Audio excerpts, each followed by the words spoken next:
In this video, I am gonna show you how to master the art of procedural wood material in Blender. First of all, if you want to get the same object like me in your scene, then first you have to copy the geometry nodes.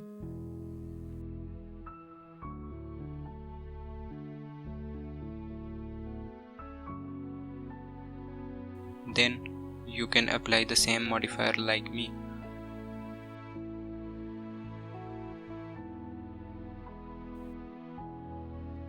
If you are done with this, then without further ado, let's get started. First part is to apply the material, whether it's in geometry nodes by set material node or any other object by simply adding the material.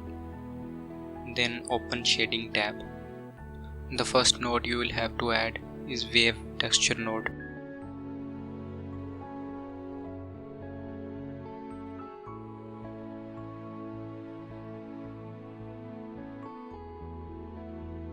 Then you can add color ramp, and in color ramp you have to choose the two colors which you think will look good on wood.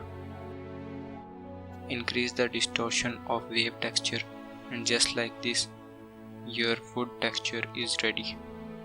If you want to make things complicated, then next part is that you can use UV maps and connect them in vector node in wave texture. Since I am working with geometry node, so I am using color attribute node.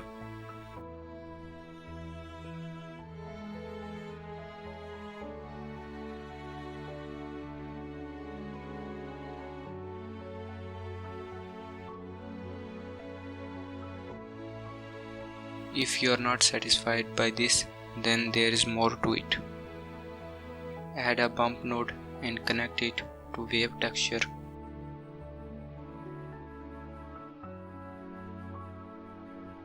Then add a color ramp in between, and with this your texture has become more realistic. And just like this, with the knowledge of 2 or 3 nodes, you have become the master of wood texture in Blender.